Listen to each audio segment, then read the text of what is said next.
ஐயா காரைமைந்தன் அவர்கள் என்னை ஒரு திறனாய்வு செய்யணுங்க தம்பி, நீங்கள் எந்த புத்தகம்னு சொல்லுங்கள், நான் உங்களுக்கு ஒரு புத்தகம் சொல்கிறேன், அது உங்களுக்கு சிறப்பாக இருக்கும்னு நினைக்கிறேன்னு அவர் சொன்னார்.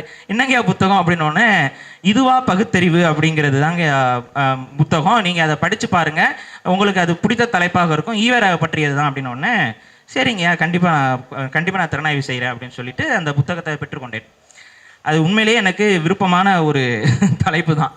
ஏன்னா எந்த அளவுக்கு தமிழர்களை ஏமாற்றி கொண்டிருந்தார்கள் அப்படிங்கிறத புரிந்து கொள்ள வேண்டும். திராவிடர்கள் தமிழர்களை எப்படி மாயைக்குள்ள புதைத்து வைத்திருந்தார்கள் அப்படிங்கிறத புரிந்து கொள்ளணும்னா அதற்கு நாம் முதலில் உடைக்க வேண்டிய ஒரு பானை ஈவேரா.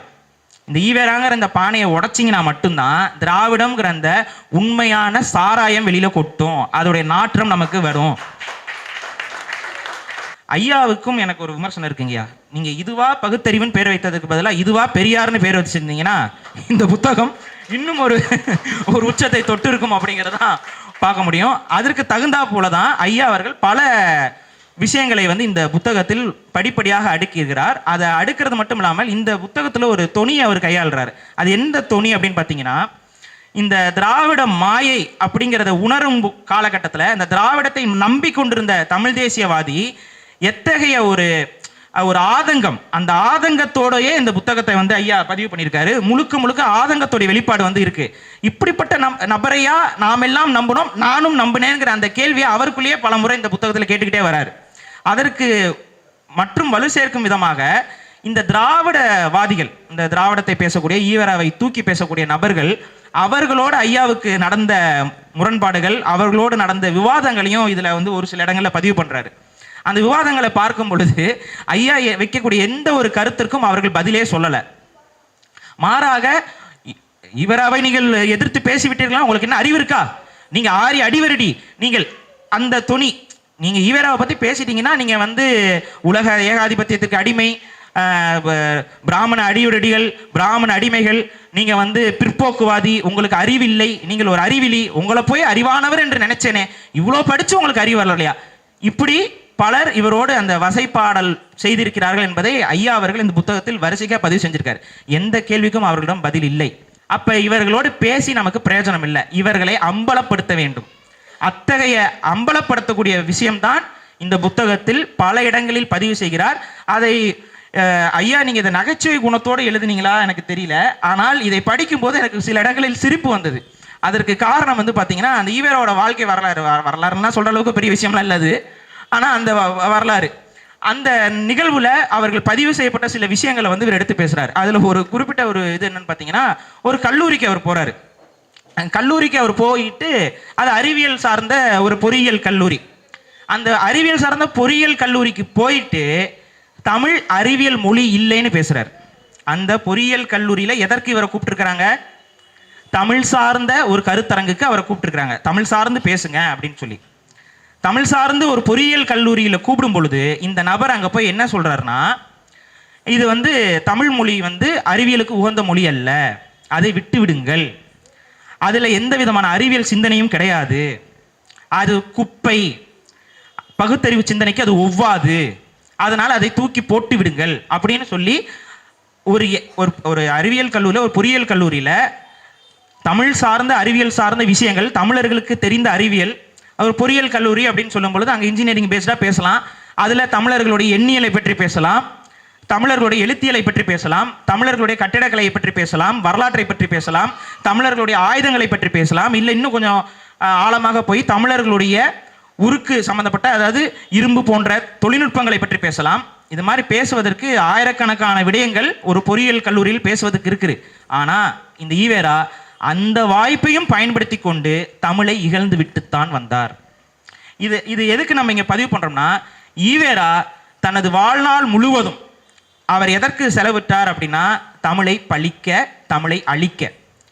இது வேற எந்த ஒரு செயலையும் அவர் செய்யல. இதைத்தான் நம்ம உணர்ந்து கொள்ளணும். மற்றது எல்லாம் நம்மிடம் சொல்லப்பட்ட பொய்மை. அவர் நம்மளுடைய பகுத்தறிவை வளர்த்தார்.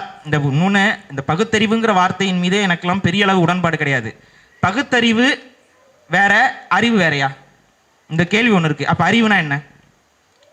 ஒரு விஷயம் இருக்கு, ஒரு பிரச்சனை இருக்குன்னா அதை அறிவாற்றலோடு அதற்கான சாதக பாதகங்கள் என்ன, அது நடப்பதற்கான காரணம் என்ன ஆகியவற்றை பகுத்து ஆய்ந்து புரிந்து கொள்வதுதான் அறிவு.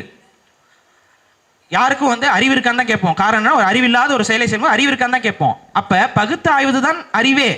அது கூட அறிவு கூட ஒரு பகுத்தை வேற ஆட் பண்ணிக்கிறது. பகுத்து அறிது, பகுத்து அறிங்க. இந்த பகுத்தறிவு சிந்தனை, இந்த சரி இவ்வாறு சொல்லக்கூடிய இந்த பகுத்தறிவு சிந்தனை தமிழர்களுக்கு இல்லாம போயிடுச்சா? எந்த இடத்தில் தமிழர்களிடம் பகுத்தறிவு இல்லாமல் இருந்தது? இதை நீங்க சொல்லணும்.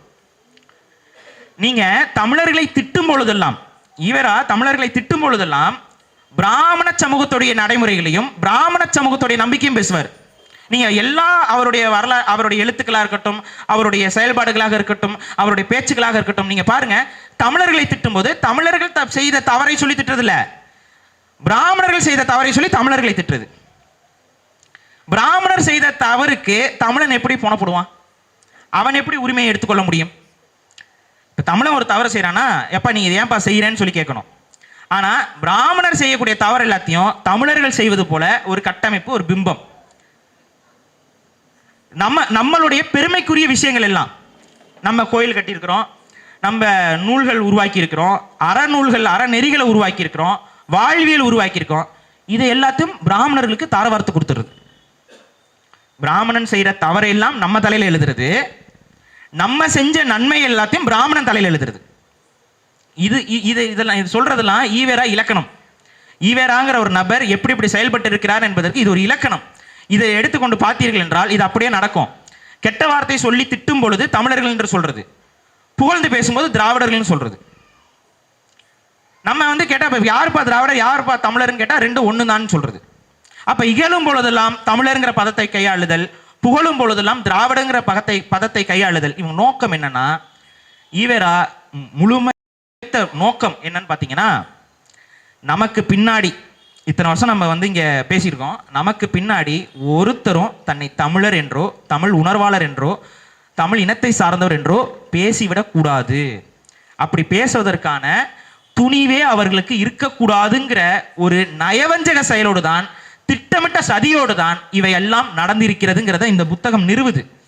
இந்த புத்தகத்தை நிறுவுறதுக்கு அவர் என்ன செய்யறாருன்னு பாத்தீங்கன்னா, ஒரு நடுநிலையாளராக நின்று கொள்கிறார். தன்னை ஒரு தமிழ் தேசியவாதியாக கூட இவர் முன்வைத்துக் கொண்டு இந்த புத்தகத்தை எழுதல, மாறாக தன்னை ஒரு நடுநிலைவாதியாக வைத்துக் கொண்டு இந்த புத்தகத்தை எழுதுறாரு. எப்படி கேள்வி கேட்கிறாருன்னா, சரி ஈவேரா அவர்கள் உண்மையாகவே தமிழ் சமூகத்திற்காக உழைத்திருந்தால் என்றால் இந்த மாதிரியான நிகழ்வில் என்ன பேசியிருக்க வேண்டும், இந்த கேள்வி எழுப்புறார். ஒரு அறிவியல் மன்றத்துக்கு போய் கொண்டு அங்க தமிழ்ல அறிவியல் இல்லைன்னு பேசுறதுக்கு வேற ஏதாவது பேசியிருக்கலாம்ல. ஆனா தொடர்ச்சியாக இதை பதிவு செய்கிறார் என்றால் அவர் தமிழை பழிக்க தான் சென்றார். இது ஒரு நிகழ்வு. அடுத்த ஒரு நிகழ்வை குறிப்பிடுறார். அது திருமண விஷயங்களுக்கு, ஒரு திருமண கல்யாணம் இதுக்கு கூப்பிடுறாங்க. நம்ம எதுக்கு கூப்பிடுவோம்? ஏதோ வயசானவராக இருக்காரு, வாழ்த்திட்டு போட்டோம்னு யாரோ ஒருத்தன் கூப்பிட்டுருக்காங்க. கண்டிப்பா ஒரு தமிழ் அப்பாவியா தான் இருப்பாங்க, ஒரு தமிழ் அப்பாவி தான். இந்த இவங்களை சரி வரணும், வயசாயிருச்சு, வயசானவங்க வாழ்த்தினா நல்லது நடக்கும்னு ஏதாவது நம்பிக்கையில கூப்பிட்டுருப்பாங்க போல. இங்கே அந்த நபர் போயிருக்காரு. அங்க போயிட்டு என்ன சொல்லணும், இந்த இந்த தம்பி எனக்கு ரொம்ப தெரிந்த தம்பி, இவர் நல்ல பண்பாளர், நல்ல அறிவாளர், குறைந்தபட்சம் நல்ல திராவிட சிந்தனை கொண்டவர், அப்படி சொல்லி புகழ முடியாதுங்கிறனால தான் வேற ஏதோ பேசிட்டார் போல. நல்ல திராவிட சிந்தனை கொண்டவர் சொன்னா அந்த பொண்ணு கல்யாணம் பண்ணிக்குமா? அவர் அங்க போயிட்டு என்ன சொல்லியிருக்காரு, திருமணம் ஏன் பண்றீங்க? கல்யாணத்துக்கு போயிட்டு திருமணம்ங்கிறது அது பொய்மை. ஒருவருக்கு ஒருத்தி என்று வாழலாம் கூடாது. இப்படி வாழ்றதுலாம் ஒரு வாழ்க்கையா? இது ஒரு அடிமை முறை இல்லையா? இது ஒரு ஆணாதிக்க சிந்தனை இல்லையா? எதற்கு கல்யாணம், எதற்கு திருமணம்? அவன் சுதந்திரமா வாழ்ந்துட்டு போங்களேன்.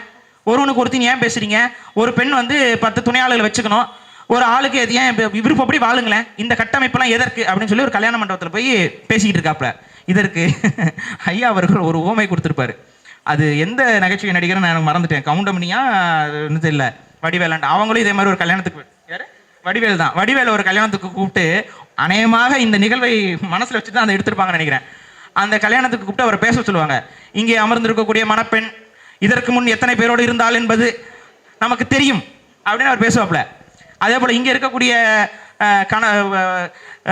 மாப்பிள்ளை அவர் என்னென்ன அயோக்கியத்தனம் செய்தார், யாரோடலாம் போனார், எந்த நதிக்கரை ஓரத்தெல்லாம், நதிக்கரை ஓரத்தில் இப்ப புரிஞ்சிருச்சுங்கயா, இப்ப புரிஞ்சிருச்சு நதிக்கரை ஓரத்தில்ங்கும் போது யாரை மனசுல வச்சு இந்த எழுதப்பட்டிருக்குன்ட்டு. அதுக்கப்புறம் என்ன பண்ணுவாங்கன்னா, அந்த மண்டபத்தில் இருக்கவங்க எல்லாரும் எந்திரிச்சு வடிவேலை அடித்து விரட்டுவார்கள். இதுதான் அது நகைச்சுவையில காட்டப்படும். ஆனா உண்மையில் என்ன நடந்துச்சு? தமிழர்களுடைய பண்பு அடிச்சு விரட்டப்பட வேண்டிய அந்த நபரை அடிச்சு விரட்டாம விட்டுட்டோம். ஆனா உண்மையில நம்ம என்ன செஞ்சிருக்கணும்? ஏண்டா கல்யாணத்துக்கு வந்து வாழ்த்து சொல்ல வருவேன்னு பார்த்தா என்னடா அசிங்கமா பேசிக்கிட்டு இருக்கேன்னு சொல்லி 2 விளக்கமாரை எடுத்து கொண்டு போய் அடிச்சிருந்தா இன்னைக்கு இந்த நிலைமை வந்திருக்குமா? இந்த பிம்பம் நமது தலைமையில் கட்டப்பட்டு இருக்குமா? அதனால தாங்க சொல்றேன், இதுவா பகுத்தறிவு என்பதற்கு பதிலாக இதுவா பெரியார் என்று வைத்திருக்கலாம். இதுதான் அந்த நபருடைய வாழ்க்கைக்கு அவர் தமிழருக்காக ஒரு கடுகளவு நன்மை கூட அவர் செய்யல. இதை மனதில் ஏற்றுங்கள். உங்களிடம் சொல்லக்கூடிய அத்தனை திராவிடவாதிகளும் பொய்மையவே சொல்லிக் கொண்டிருக்கிறார்கள். நீங்க எத்தனை கேள்வி கேளுங்க, எத்தனை வரலாற்று சம்பவங்கள் எடுத்து சொல்லுங்க. இங்க பாருங்க, மொழி போராட்டத்துக்காக அந்த நபர் வந்து போராடுறேங்கிறாரு. இத அந்த நபரே ஈவேராவே பின்னாடி என்ன சொல்றாருன்னா, நான் அப்ப போராடினேன் ஆரம்ப காலகட்டத்தில். ஏன் அப்படின்னா காங்கிரஸ் கட்சிக்காரங்களுக்கு வெறுப்பை கொடுக்கணும், அவங்கள கொஞ்சம் சொரியணுங்கிறதுக்காக நான் அந்த வேலையை பண்ணேன். தமிழை வாழ வைக்க நான் போராடவில்லைன்னு அந்த ஆளே வாக்குமூலம் கொடுத்து விட்டார். ஒத்துக்கிறாங்களா? அவர் கைப்படவே எழுதிட்டாரு. இதுக்கு மேல என்ன வேணும்? அவரே சொல்றாரு, தமிழை பாதுகாக்க நான் போராடல. அன்னைக்கு காங்கிரஸ் கட்சிக்காரங்களை வெறுப்பேற்றுவதற்காக நான் அந்த போராட்டங்களை கலந்துக்கிட்டேன் அவர் சொல்றாரு. ஒரு படி மேல போய் பிற்காலத்தில் 65களில் வந்த மொழி போராட்டம், அதான் 500க்கும் மேற்பட்ட தமிழர்களை கொன்றொழித்த அந்த மொழி போராட்டத்தில் அந்த நபருடைய வார்த்தைகள் எல்லாம் நீங்க வந்து இந்த ராமசாமியா சுப்பிரமணிய சாமியான வித்தியாசம் தெரியாத வார்த்தைகள். ராமசாமியும் சுப்பிரமணிய சாமியும் ஒரே ஆசாமிகள்ங்கிறதுக்கு அந்த வார்த்தைகள் எல்லாம் எடுத்துக்காட்டு. அந்த நபர் எழுதுகிறார் கொஞ்சம் கூட யோசிக்காம, காளி பசங்க, தமிழுக்காக தங்கள் உயிரை துச்சமென மதித்து களத்திற்கு வந்து நிற்கக்கூடிய ஒவ்வொரு தமிழனையும் அந்த நபர் வார்த்தைக்கு வார்த்தை காளி பயில்க காளி பயில்க காளி பயில்க. காவல்துறையிடம் கேட்கிறார், காவல்துறைக்கு வந்து துப்பாக்கியும் லத்தியும் பூ பறிப்பதற்கான்னு கேட்கிறார். நாங்க சொல்லும் பொழுதே ஒரு சில காளி பயல்களை சுட்டு வீழ்த்தியிருந்தால் இந்த போராட்டம் இந்த அளவுக்கு வந்திருக்குமா? அதுக்கப்புறம் இன்னொன்னு சொல்றாரு, பெருமைப்படுத்திக்கிறார். என்ன பெருமைப்படுத்துறாருன்னா, காவல்துறை சுட்டு வீழ்த்தியும் கூட இந்த போராட்டக்காரர்கள் போராடுறது விடுறதா இல்லை. ஆனா நான் என்னோட திராவிட இயக்க தோழர்களுக்கு எரி எண்ணெயும் கொல்லிக்கட்டையும் கொடுத்து அனுப்புனேன். தமிழுக்காக போராட வருபவர்களை கொளுத்துங்கள்னு சொல்லி கொடுத்தேன். அப்படியா நான் சொன்னதுக்கு அப்புறம் தான் இந்த போராட்டம் முடிவுக்கு வந்துச்சுன்னு சொல்லி ஒரு பொய் பெருமை. அப்படிலாம் இல்லை, அவர் பொய் பெருமை. என்னாலதான் அந்த போராட்டம், இந்த நார்சிஸ்டிக் கேரக்டர்னு சொல்லுவாங்கல்ல, அந்த மாதிரி ஒரு நார்சிஸ்டிக் மைண்ட் செட் கொண்ட ஒரு நபர் தான் அவர். என்னாலதான் எல்லாம் நடக்குது அப்படின்னு சொல்லிட்டு அப்படி வந்துட்டு அவர் எழுதியிருக்காரு. இந்த மாதிரி எழுதுற ஒரு நபர் தமிழுக்காகத்தாங்க காலம் முழுக்க வாழ்ந்தாருன்னு சொன்னா ஏதாவது நம்புற மாதிரி இருக்கா? இது எந்த இடத்துல அவர் தமிழுக்காக வாழ்ந்தார்? தமிழ் இனத்திற்காக இருந்தார். இதே போல அரசியல் ரீதியாக நீங்க பார்த்தீங்க அப்படின்னு பார்த்தீங்கன்னா, இனத்திற்கு என்னைக்குமே தமிழ் இனத்திற்கு ஆதரவான நிலைப்பாட்டை ஈவேரா எடுத்ததே கிடையாது. எப்பப்பெல்லாம் தமிழர்களுக்கு தேவைன்னு வருமோ அப்பப்பெல்லாம் அந்த தேவை வந்து ஏதாவது ஒன்று சொல்லி சாக்கு போக்கு சொல்லி தட்டி விடுறது தான் வேலை. தன் சமூகத்தை சார்ந்த ஒரு நபர் ஒரு பெரும் ஒரு கொலை குற்றத்தில் ஈடுபட்டாருங்கிறது தெரிஞ்சு 40 தமிழர்களை கொன்றொழித்தார்கள் அப்படிங்கிறது தெரிந்தும் அதற்கு எந்தவித அறிக்கையும் விடாமல் கமுக்கமாக உட்கார்ந்திருந்தார். பெரிய எதிர்ப்பு கீழ்வன்மை சம்பவத்துக்கு, பெரிய எதிர்ப்பு. அந்த எதிர்ப்புலாம் வந்ததற்கு அப்புறம் ஒரு ஐயோ நம்மளுடைய பிம்பம் வெளிப்பட்டு விடுமோ அப்படிங்கிறதுக்காக ஒரு ஒப்புக்குச்சப்பா அறிக்கை. அந்த ஒப்புக்குச்சப்பா அறிக்கையிலையும் கொலை செய்தவர்களை திட்டவில்லை. என்ன சொல்றாருன்னா, இந்த கம்யூனிசவாதிகள் சும்மா கடந்த மக்களை தூண்டி விட்டு சாகடிச்சிட்டாங்க. இதுதான் அந்த கட்டுரையோடைய சாராம்சம். எந்த இடத்தில் இந்த நபர் தமிழ் சமூகத்திற்காக உண்மையாக இருந்திருக்கிறார்? இந்த மாதிரி கேள்விகளை ஒவ்வொரு நிகழ்வாக பதிவு செய்கிறார். அதையும் ஐயா அவர்கள் எப்படி பதிவு செய்கிறான்னு பார்த்தீங்கன்னா, ஈவேராவை நம்ம கிட்ட திணிப்பாங்கல்ல, பெண் விடுதலைக்காக உண்மையாகவே இவர் பெண் விடுதலை போராளியா, பெண் விடுதலைக்காக இவர் உண்மையாகவே செயலாற்றினாரா, அந்த பெண் விடுதலை கோட்பாட்டை உளமாற இவர் நம்பினாராங்கிற கேள்விகளை இந்த புத்தகத்தில் அவர் கேட்கிறார். அதற்கு சில காணொலி காட்சிகளையும் உள்ள அப்படி போட்டு தெரியாது. ஏன்னா நாளைக்கு வந்து இந்த காணொலி காட்சிகளை அழிச்சாலும் அழித்து விடுவார்கள்.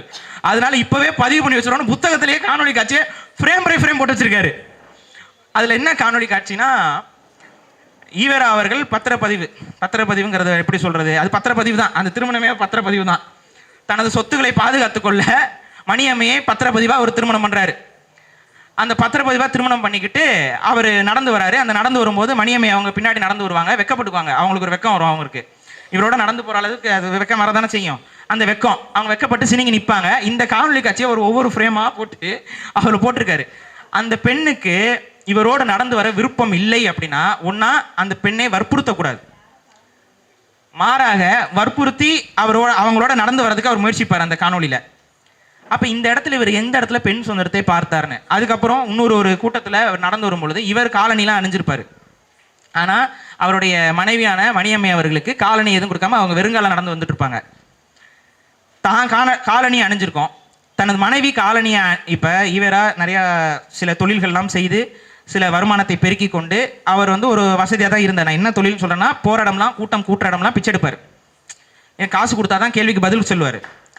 நீங்கள் கேள்வி கேட்டிங்கன்னா அது என்ன நீங்கள் கேள்வி கேட்குறீங்க, காசு கொடுத்து கேள்வி கேளுங்க, இதுதான் அவருடைய நிலைப்பாடு. ஏன்னா இவர்கிட்ட யாருக்கு காசு கொடுத்து யாருக்கு காசுக்கு பிடிச்ச கேடுன்னு சொல்லி யாரும் கேள்வி கேட்க மாட்டாங்கன்னு சொல்லி இப்படி ஒரு முறைமை.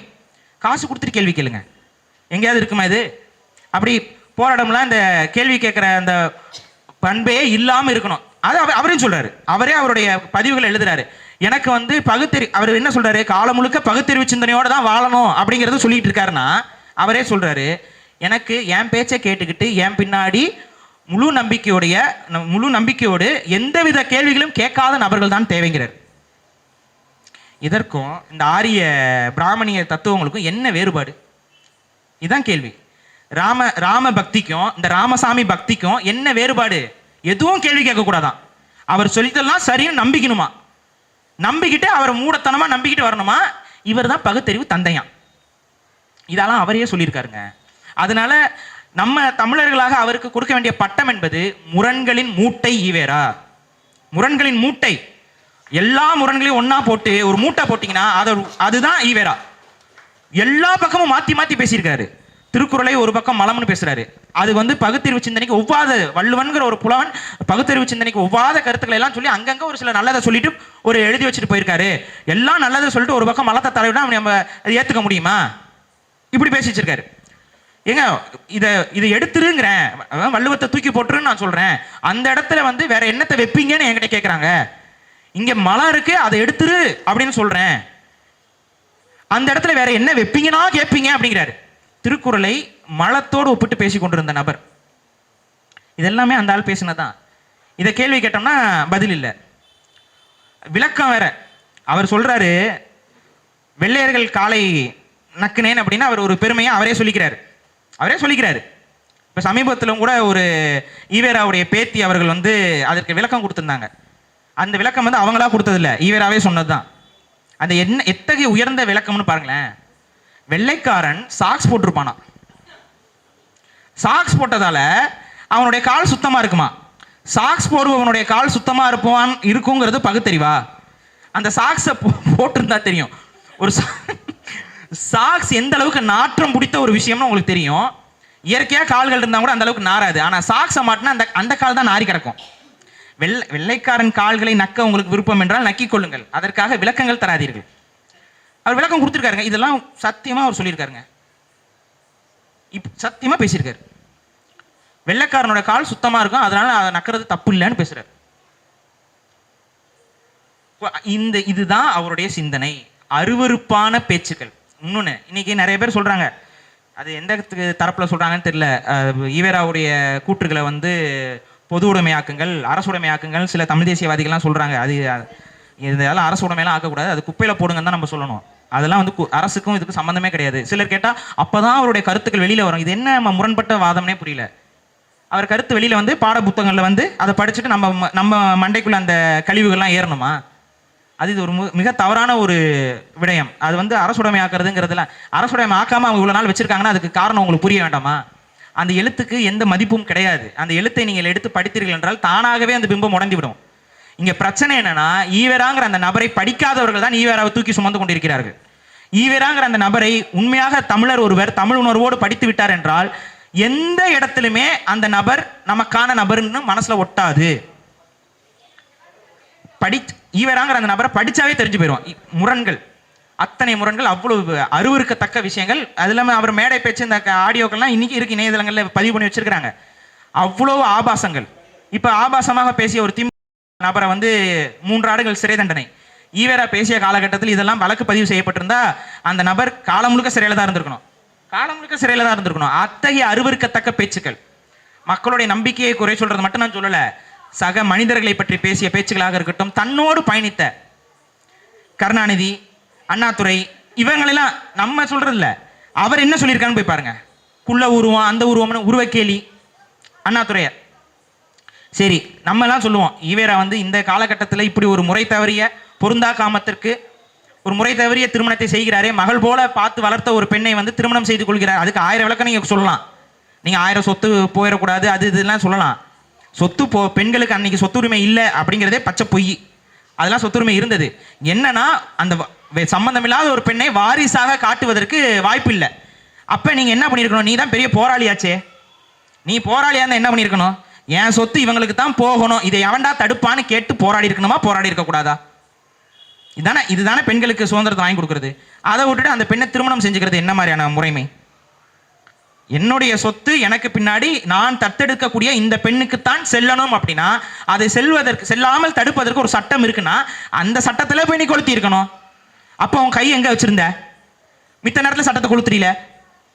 இந்தியா சுதந்திரம் அடைஞ்சிச்சுன்னு சொல்லும் போது போய் கொளுத்துறீல, கொடியை கொளுத்துறீல. அதெல்லாம் கொளுத்த தெரிஞ்சு உனக்கு, தமிழ் போராட்டத்துக்கு போராடணும்னு சொல்லும்போது தீப்பந்தத்தை கையில் கொடுத்து எரியணையை கொடுக்க தெரிஞ்சு உனக்கு, பெண்களுக்கு சொத்துரிமை போகாதுன்னு ஒரு சட்டம் இருக்குன்னா அந்த சட்டத்தை எதிர்த்து இந்த சட்டத்தை கொளுத்திருக்கணும். நீ கொளுத்திருக்கணும்ல. அப்ப கொளுத்தாம விட்டுப்புட்டு கல்யாணம் பண்ணுவான். இது சரி, கல்யாணம் பண்றீங்க, பகுத்தறிவு கல்யாணம் எதற்கு மாலை? பகுத்தறிவு கல்யாணத்திற்கு எதற்கு மாலை? சொத்து பரிவர்த்தனை செய்வதற்கு எதற்குங்க மாலை? அதற்கப்புறம் அண்ணாதுரை ஒன்று சொல்லியிருக்காரு, கல்யாணம் முடிச்ச கையோட ஒரு இடத்துக்கு அவங்க போனாங்க. இதை நான் சொல்ல விரும்பலை, சொன்னா திமுக அரசு வழக்கு போட்டுரும். அண்ணாதுரையோட கட்டுரை எடுத்து படிங்க. அவங்க ஏதோ ஒரு மலை தொடர்ச்சி பகுதிக்கு போயிட்டு வந்தாங்க. அவங்க எங்க போனாங்கன்னு அண்ணாதுரை எழுதியிருக்காரு, நாம சொல்லல, அண்ணாதுரை எழுதியிருக்காரு. கைச்செண்டு எதுக்கு? சரி மாலை, சரி ஓகே, கைச்செண்டு எதுக்குங்க? பகுத்தறிவு தந்தை, இதான் பகுத்தறிவு தந்தை. இத்தகைய முரண்கள், ஒரு போராட்டத்தை செஞ்சு என்னுடைய சொத்து இவங்களுக்கு தான் போகும்னு செய்யறதுக்கு துப்பில்லாத நபர் ஒரு பெண்ணை திருமணம் செய்வது அந்த பெண்ணுக்கு எவ்வளவு பெரிய இழுக்கை ஏற்படுத்தும், தன்னுடைய பேருக்கும் எவ்வளவு பெரிய இழுக்கை ஏற்படுத்தும், ஒரு இயக்கத்தை கட்டமைச்சிருக்கும், அந்த இயக்கத்தை சார்ந்த மடையர்களுக்கு எத்தகைய பேரை ஏற்படுத்தும், இதெல்லாத்தையும் எந்தவித கவலையும் இல்லாமல் ராஜாஜி என்ற ஒரு பிராமணர்கிட்ட போய் கேட்டாராம். அவர் சொன்னாராம் கல்யாணம் பண்ணிக்கோங்கன்னு சொன்னாராம். வழிமுறை அவர் ராஜாஜி சொன்னாராம், அதன் அடிப்படையில் அவர் கல்யாணம் பண்ணிட்டாராம். இதெல்லாம் அவர் சொன்ன விளக்கம். இதுதான் இந்த நபர். இத்தகைய விஷயங்கள் எல்லாத்தையும் ஒவ்வொன்றாக ஐயா வந்து பொறுமையா இந்த நூல்ல கேள்வி பதில்களா இதை வந்து திராவிடர்களோட அவர் பாவம் ஐயா வந்து பல சண்டைகள் நீங்க போட்டிருக்கீங்கிறது உங்களோட வேதனையான அந்த பதிவுகள்ல தெரியுது. பல திராவிட இயக்கத்தவர்களோட போய் சண்டை போட்டிருக்காரு. அவங்க பேரெல்லாம் அவர் குறிப்பிடல. கண்டிப்பா நீங்க அவங்க சண்டை போடுற விதத்தை பார்த்தால் யார் என்று நமக்கே புரியுது. ஆனா அவங்க பேரெல்லாம் குறிப்பிடல. அதுல ஒரு மிக முக்கியமா வந்து இந்த திருமணம் கடந்த உறவுகளை பற்றியும் இந்த புத்தகத்துல வந்து ஐயா வந்து எழுதியிருக்கிறார். திருமணம் கடந்த உறவுகள் இன்னைக்கு பேசிக்கிட்டு இருக்காங்கல்ல, சில வீர பாண்டியர்கள் பேசுறாங்கல்ல, திருமணம் கடந்த உறவு அப்படின்னு சொல்லி. அந்த இடத்திற்கு தமிழருக்கு ஒரு வாழ்வியல் இருக்குங்க. இப்ப இந்த வாழ்வியல்ல ஆணுக்கு பெண் சமமாகத்தான் இருக்கிறார்கள். தமிழ் வாழ்வியல் எடுத்து நீங்க பாத்தீங்க அப்படின்னா ஆணுக்கு நிகராக பெண்கள் உளவு சமூகமாக இருக்கட்டும், குயவர்கள் சமூகமாக இருக்கட்டும், தச்சர்கள் சமூகமாக இருக்கட்டும், எல்லா தமிழ் சமூகத்திலும், அரசாக இருக்கட்டும், எல்லா தமிழ் சமூகத்திலும் ஆணுக்கு நிகரான பொறுப்புகள்ல பெண்களும் இருந்திருக்கிறார்கள். தமிழர் வரலாற்றை எடுத்து பார்த்தால் நமது மன்னர்கள் காலகட்டத்திலும் கூட, மன்னர் காலகட்டத்தில் பெண்களுக்கு இருந்த அடக்குமுறை ஒடுக்குமுறைங்கிறதுலாம் உலக நாடுகளுடைய வரலாறோடு ஒப்பிட்டு பார்க்கணும்.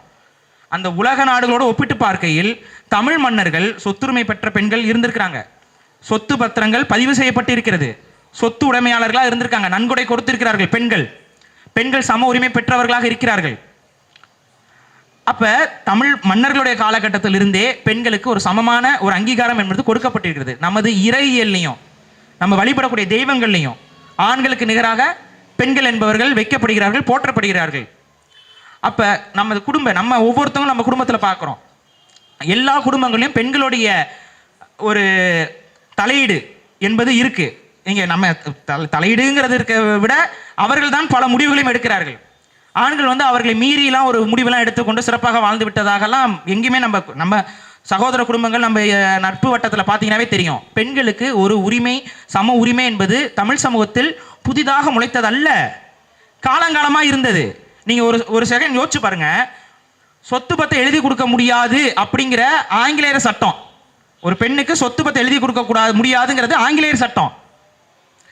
ஆனா கணவன் இறந்த பின்பு அந்த ராஜ்யத்தையே அடுத்து முடிசூட்டிக் கொள்பவள் ராணி வேல்நாச்சியார். எந்த காலகட்டத்தில் வந்து எதை பத்தி பேசிட்டு இருக்கீங்க? கணவன் இறந்ததுக்கு அப்புறம் அவங்க முடிசூட்டிக் கொள்றாங்க.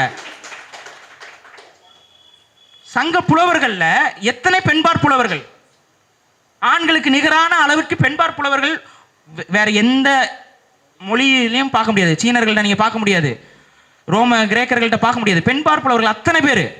அதுலயும் அவங்களோட உரிமை எந்த அளவுக்கு இருக்கு பாருங்க. ஒரு மன்னனை புகழ்ந்து பாடும்போது அவர்கள் அந்த மன்னனோட தோழமை. இப்ப ஒரு பொண்ணு வந்து ஒரு பையனை வந்து மதிச்சு பேசினா கூட தப்பாக பார்க்கக்கூடிய ஒரு கலாச்சார சீரழிவுல நம்ம மாட்டிட்டு இருக்கிறோம். ஆனா பெண்பார் புலவர்கள் மன்னர்களை தனது தோழனாக சொல்லியே அவர்கள் பாடியிருக்கிறார்கள். அந்த அளவுக்கு ஒரு ஒரு மனிதத்தையும் ஒரு அந்த இயங்கியலும் உணர்ந்தவர்கள் தான் தமிழர்கள். தமிழர்களிடம் குறைபாடு என்பது இல்லை. இருந்திருக்கலாம், ஒரு சில குறைபாடுகள் இருக்கலாம். அது காலத்தால் ஏற்பட்ட சில மாற்றங்களால், அந்நிய படையெடுப்புகளால், அதனால் விளைந்த சில சிந்தனை மாற்றங்கள், பொருளியல் மாற்றங்கள்னால ஏற்பட்ட குறைபாடுகள். அந்த குறைபாடுகளை நம்ம ஆதிக்கம் அடையும் பொழுது நமக்கான அதிகாரத்தை நாம் நிறுவும் போது மாறி இருக்கும்.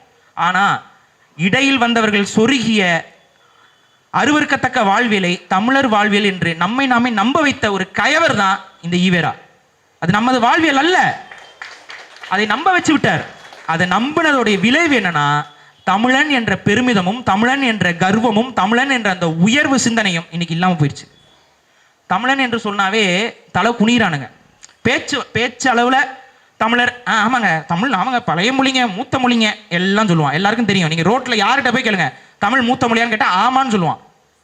ஆனா அவரிடம் உங்க குழந்தை எங்கே படிக்கணும், உங்க குழந்தைக்கு தமிழ் நன்றாக எழுத படிக்க தெரியுமான்னு கேளுங்க, அது படிக்க எழுத தெரிஞ்சு என்னங்க பிரயோஜனம் அப்படிமா.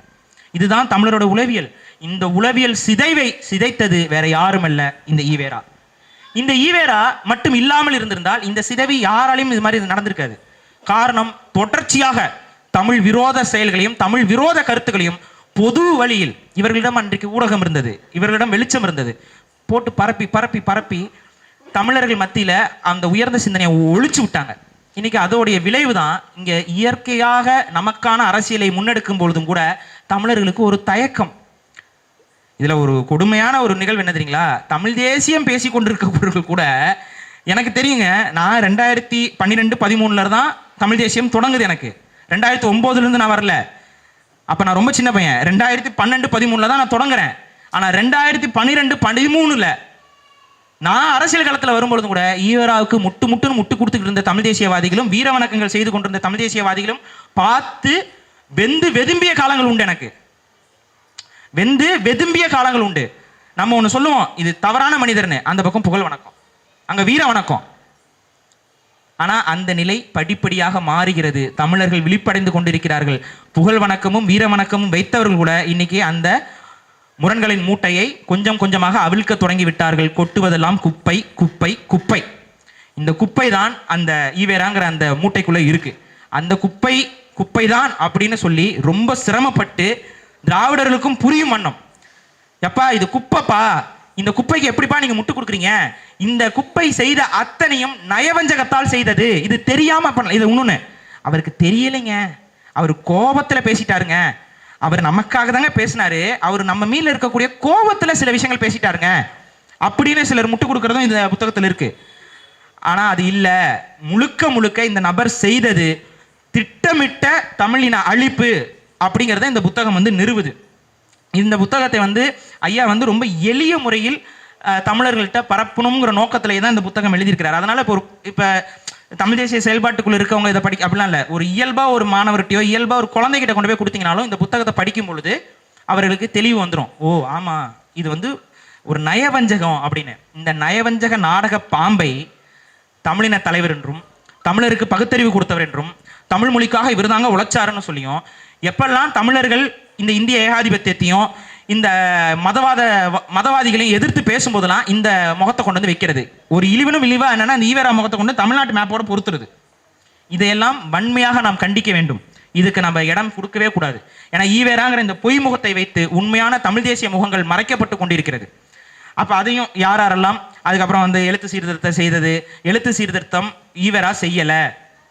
ஈவேராவுடைய எழுத்து சீர்திருத்த கொள்கை என்னன்னு நம்ம பார்த்தீங்க அப்படின்னா, காட்டுமிராண்டி கால தமிழ் எழுத்துக்களை தூக்கி எறிந்துவிட்டு ஆங்கிலத்தை எழுத தொடங்குங்கள். இதுதான் ஈவேராவுடைய எழுத்து சீர்திருத்தம். அவருடைய கொள்கையும் இதுதான். தமிழ் காட்டுமிராண்டி கால எழுத்தூர்கள் அப்படின்னு சொல்லிட்டு அதை தூக்கி போட்டுங்க தான் பேசியிருக்காரு. அதுக்கப்புறம் வேற வழி இல்லாமல் சில தமிழ் புலவர்கள், சில தமிழ் பண்டிதர்கள் அவங்க பத்திரிகை நடத்தும் பொழுது தமிழை எளிமையாக கொண்டு வரணுங்கிறதுக்காக அவர்கள் தொடர்ச்சியாக காலங்காலமாக கூட்டங்கள் நடத்தி புரிதலை ஏற்படுத்தி எழுத்து சீர்திருத்தம் எந்தெந்த இடத்துல தேவைன்னு சொல்லி சில சீர்திருத்தங்களை கொண்டு வராங்க. அதை இவர் ஏற்றுக்கொள்கிறார், அவ்வளோதான். ஆனால் எழுத்து சீர்திருத்தத்தை இவர் என்னமோ யோசிச்சலாம் சொல்லலை. இவரை பொறுத்த வரைக்கும் நீங்கள் மலாயா மக்கள் எழுதுவாங்க. மலேசியாவில் மலாயா மக்களுக்கு வந்து பார்த்தீங்கன்னா அவங்களோட எழுத்தூர்கள் அவங்க பயன்படுத்துறது இல்லை. அவங்க என்ன பண்ணுவாங்கன்னு பார்த்தீங்கன்னா ஆங்கிலத்தில் எழுதுவாங்க. ஆவாஸ் அஞ்சிங் அப்படின்பாங்கல்ல, அது மாதிரி ஆவாஸ் அஞ்சிங் அப்படின்னு எழுதுவாங்க. அது ஆங்கிலத்தில் எழுதுவாங்க. ஆங்கிலம் தான் அவங்களுக்கு எழுத படிக்க தெரியும். இன்றைக்கே நம்மளுடைய காலகட்டத்திலும் அதை படிப்படியாக இந்த திராவிட கூட்டம் நடைமுறைப்படுத்திடுச்சு பாருங்க. இன்னைக்கு திரைப்படங்களுடைய பெயர்கள் எதில் வருது நீங்கள் பாருங்க. தமிழில் எழுத்து போடுறதில்ல. தமிழ் பேராக இருந்தாங்க கூட அது ஆங்கிலத்தில் மட்டும்தான் போடுறாங்க. அதுக்கப்புறம் இந்த பாடல்கள் இருக்குல்ல, இந்த லிரிக்ஸ் வீடியோன்னு சொல்லி போடுறாங்க பார்த்தீங்களா, அந்த பாடல் வரி காணொலிகள். அந்த பாடல் வரி காணொலிகள் பாருங்க தமிழ் எழுத்தூரில் எழுதுறதில்ல. அதை படிப்பவன் தமிழன். அந்த ஏன்னா பாடல் தமிழில் இருக்கு, அதை படிக்க போகிறவன் தமிழன் தானே. தமிழ் எழுத்தூரில் எழுதுறான்ல. நீங்கள் வேணா பாருங்க, இங்கே தமிழ்நாட்டில் வரக்கூடிய எந்த படத்துக்குமே தமிழ் தேசியர்கள் எடுக்கிற படங்களை தவிர்த்து தமிழ்நாட்டில் வரக்கூடிய அத்தனை படங்கள்லையும் ஆங்கிலத்தில் தான் தமிழ் எழுதப்படுது. பெரிய பெரிய பேனர் கட் அவுட்லாம் நீங்கள் போய் பாருங்கள், இந்த விளம்பரங்கள் செய்கிற இடங்கள் எல்லாம் அங்கே ஆங்கிலம். இப்போ ஈவேராவுடைய எழுத்து சீர்திருத்தம் இதுதான். தமிழ் மொழி அழிப்பு தான், இதுதான் அவருடைய கொள்கையாக இருந்திருக்கு. அதை தான் அவர் சொல்லிட்டு இருந்தார். அவர் வந்து உண்மையாகவே தமிழ் அச்சூடுகளுக்கு கொண்டு வரணும் இதெல்லாம் இல்லை. இன்றைக்கி எப்படி இந்த சோ ராமசாமி வந்து ஆங்கில வார்த்தைகளை பத்திரிகையில் உள்ளே போட்டு போட்டு எழுதுவாப்புல, சில வார்த்தைகள் அப்படி அப்படியே எழுதுறது. அந்த ஆங்கில வார்த்தை அப்படியே எழுதுற அந்த போக்கும் ஈவேராவிடம் இருந்திருக்கு. நான் சொல்கிறேன்ல, ராமசாமி, சுப்பிரமணிய சாமி, இவங்க எல்லாருமே, இவர்கள் அனைவரும் ஆசாமிகளே. இவர்கள் தமிழ் இனத்திற்கு எதிரானவர்கள். காலம் முழுக்க ராமரை திட்டி பல பேட்டிகளை பல மேடைகளை ஏறியவர் தான் ராமசாமி. என்னைக்காவது தன்னுடைய பேரை மாற்றுவதை பற்றி யோசிச்சிருக்காரா பாருங்க. நம்ம ஒரு நபரை திட்டி கொண்டு இருக்கிறோம், அவரோட பேரே நம்ம தாங்கி இருக்கிறோம். அது ஒரு எவ்வளோ ஒரு முரண்பட்ட ஒரு நபர்னு இதை பார்த்தாவே உங்களுக்கு தெரிஞ்சிடும். முதல்ல நம்ம மாற்றம் என்பது நம்மிடம் இருந்தானே வரணும். முதல்ல அந்த மாற்றத்தை கூட அவருக்கு செய்ய முடியாதுலாம் கிடையாது, செய்ய விரும்பலை. ஏன்னால் அவர் செய்த நடிப்புங்கிறத வந்து நம்ம இங்கே மனதில் ஏந்தி கொள்ள வேண்டும். அப்போ எனக்கு நேரம் பத்தாது வெளிப்படையாக சொன்னோம்னா. இந்த நபருடைய செயல்களை வரிசைப்படுத்தி நான் சொல்லிட்டு போனோம்னா அது எத்தனை ஒன்றா ரெண்டா இந்த நபர் செய்யாத துயரங்கள், அத்தனை துயரங்களும் இந்த புத்தகமே முழுமையாகலாம் ஐயா நீங்கள் பதிவு பண்ணல. நிறைய இடங்களை நீங்கள் விட்டுருக்கீங்க. அத்தனை துயரங்கள் இருக்குது அந்த நபர் செஞ்சது. அது எல்லாரும் ஒரு நாள் வந்து எல்லா தமிழ் ஆய்வாளர்களும் சேர்ந்து, அறிஞர்களும் சேர்ந்து ஈவேராவுடைய முழு முகத்திரையை உடைச்சி எறியணும். அத்தனை அயோக்கியத்தனமான செயல்பாடுகள் அரசியல் ரீதியாக, பண்பாட்டு ஈழம் சார்ந்து தந்தை செல்வா அவர்களிடம் வரும் பொழுது ஏன் ஒரு நாள் ஒரு அறிக்கை விட முடியாதா? ஒரு அறிக்கை விட முடியாது? தந்தை செல்வா அவர்களுக்கும் எனக்கும் நடந்த ஒரு உரையாடல் எழுத முடியாது உன்னால? எழுதுற உரையாடல் எழுதுற. உதவி செய்ய மாட்டோம், நாங்களே இங்க அடிமையா இருக்கோம், நாங்க உங்களுக்காக என்னத்தை பேசுறது? நீ அடிமையா இருக்க, நீ ஏன் பேசுற? அடிமையா இருக்கனா நீ ஏன் பேசுற? நாங்க அடிமையா இருக்க, அதனால உங்களுக்காக பேச மாட்டோம். உலகத்துல எந்த ஒரு விடுதலைக்காக பேசக்கூடிய நபரும் இந்த வார்த்தைகளை சொல்லுவாங்களா? அப்ப ஈழத்தமிழர்களுக்காக நான் பேசக்கூடாதுங்கிற ஒரு கொள்கை கொண்டவர் தான் ஈவேரா. அவர் வந்து கேட்டிருக்காரு. கேட்டதுக்கு நீ என்ன சொன்னோம்? ஆமாங்க, கண்டிப்பா நான் எழுதுறேன், உங்க தரப்பு நியாயங்களை சொல்லுங்க, நான் பதிவு பண்றேன், மக்களுக்கு தெரியட்டும், தமிழக மக்களுக்கு தெரியட்டும். இதுதானே ஒரு இயற்கையாக ஒரு சிந்திக்கக்கூடியவனோட செயலா இருக்கும். ஆனா என்னால எழுத முடியாது, ஏன்னா நானே ஒரு அடிமை. நான் ஒரு அடிமை இன்னொரு அடிமைக்கு எப்படி உதவி செய்ய முடியும்? இதுதான் கடுகளவு கூட அவர்கள் நன்மை செய்யலங்கிறதுக்கு காரணம் இதுதான்.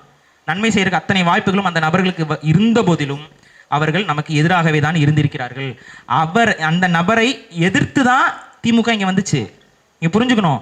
திமுக ஆட்சி அதிகாரத்தில் வரும்போது ஈவேரா தூக்கிட்டு அதை குப்பையில் போட்டு விட்டார்கள். அதை தூக்கி கொண்டு வந்திருந்தால் அவர்களுக்கு அதிகாரமே வந்திருக்காது. அதை போட்டுவிட்டு தங்களை உண்மையான தமிழ் பற்றாளர்கள் போல சரியாக இந்த இந்திய எதிர்ப்பு போராட்டம், இந்த காங்கிரஸ் மேல இருந்த வெறுப்பு, இதெல்லாம் பயன்படுத்தி கொண்டு வந்து விட்டார்கள். வந்ததற்கு அப்புறம் நமக்கு கொள்கை என்பது இல்லை, நம்ம கொள்ளையடிக்கக்கூடிய கூட்டம். அப்போ நம்ம ஒரு பொய்யான ஒரு கொள்கை தலைவர் வைக்கணும். அந்த கொள்கை தலைவராக இருக்கக்கூடியவர் தமிழ் ஆளாக இருந்தால் அவங்க தமிழ் உணர்வு பெற்று நம்மை திரும்ப கேள்வி கேட்டு விடுவார்கள். அதனால இந்த நபரை வைப்போம். அப்படிதான் தூக்கிட்டு வராங்க. திரும்ப அதிகாரத்துக்கு வந்ததுக்கு அப்புறம் மெல்ல மெல்ல திரும்ப ஈவேராவை தங்களுக்கான அடையாளமாக வைத்துக் கொண்டார்கள். அது வைத்தது மட்டும் அல்லாமல் போற இடம் வர இடம்லாம் இது முட்டுச்சந்து எங்கெங்கெல்லாம் இருக்கும் அந்த முட்டுச்சந்த இடத்துல இந்த நபருடைய சிலையை வேற வைத்து மனிதர்களுக்கும் உயிரினங்களுக்கும் ஒரு பேர அவலத்தை ஏற்படுத்தி கொண்டிருக்கிறார்கள். அது உண்மைதான். அந்த சிலையை பார்த்தா என்னன்னு தெரியல, இயற்கை என்னன்னு தெரியல. அந்த சிலையை நான் பார்க்கும் பொழுதெல்லாம் காக்கா எச்சம் இல்லாமல் பார்த்ததில்லை. இதான் உண்மை. நீங்க போய் பாருங்க, காக்கா எச்சம் போட்டு ஒருவேளை இறை அருள் வந்து நமக்கு காட்டுது போல. அது அப்படிதான் காட்டி வச்சிருக்க, அந்த மாதிரி கட்டி வச்சிருக்காங்க.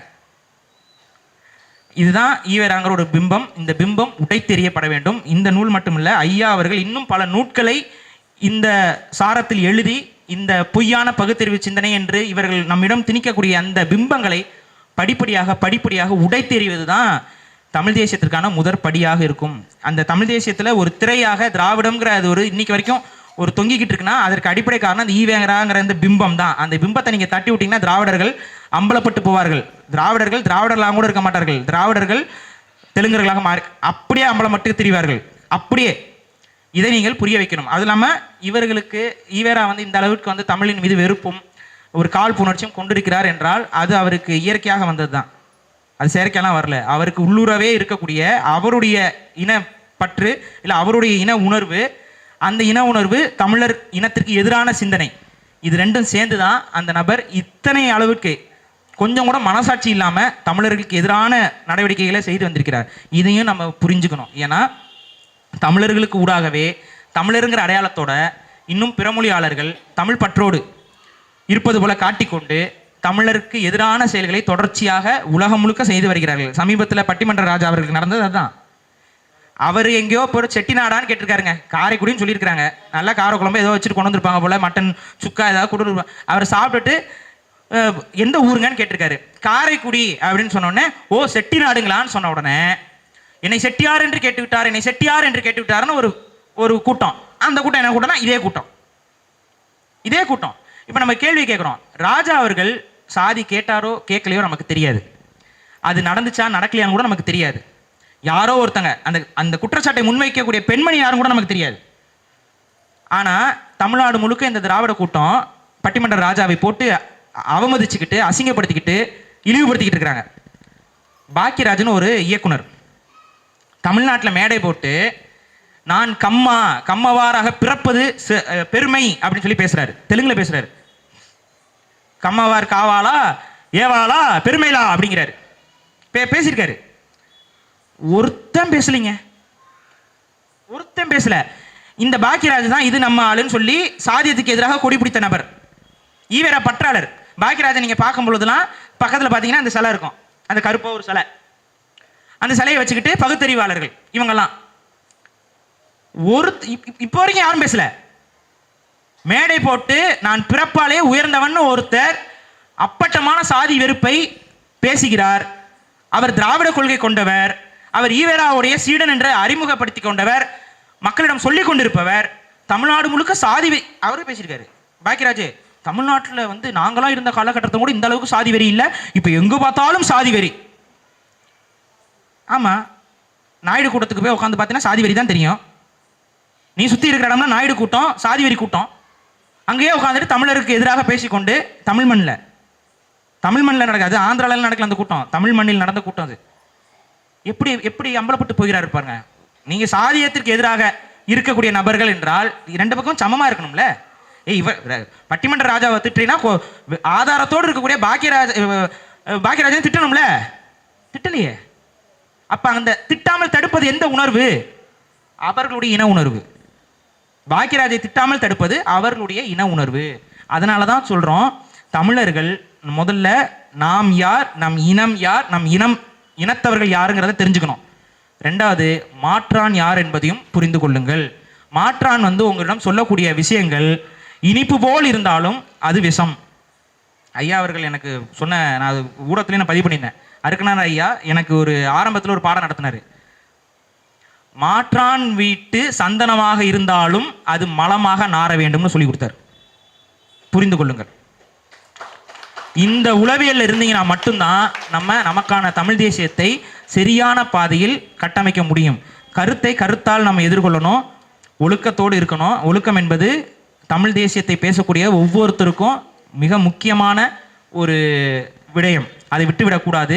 இல்லற ஒழுக்கமும் தேவை. நம்மளுடைய பேச்சுகள்லையும் நம்மளுடைய நடைகள்லையும் நம்மளுடைய நேர்மையிலையும் ஒழுக்கம் இருக்கணும்.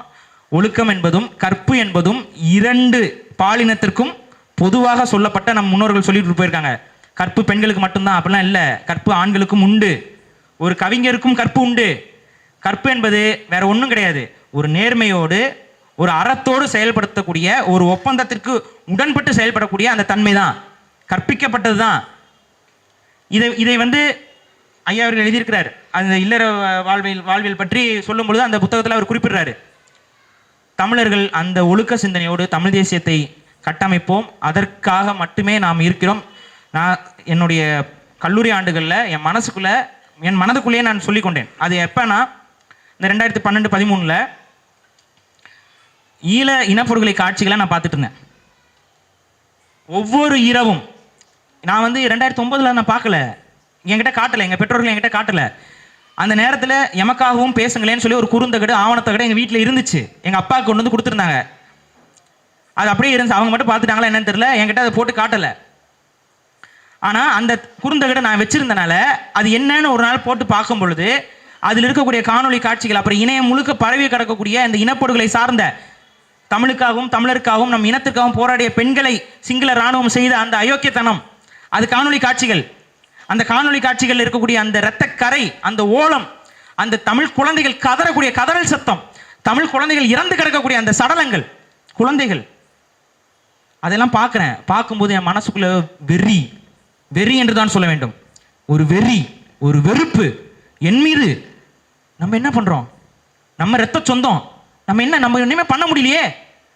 இந்த வெறியும் இந்த நெருப்பையும் மனதுக்குள் ஒவ்வொரு முறையும் நம்ம பதிவு செய்யணும். எனக்கு சில நேரங்களில் சோர்வு வரும்.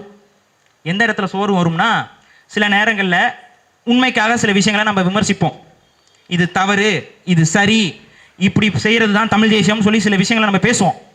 அப்படி பேசும் பொழுது சிலர், இந்த திராவிட இயக்கத்தவர்கள் போல இருக்கக்கூடிய சிலர், முட்டு கொடுப்பவர்கள் என்று வைத்துக் கொள்ளலாம், தன் தலைவன் எது செய்தாலும் சரி அப்படின்னு நம்பக்கூடிய ஒரு கூட்டம்.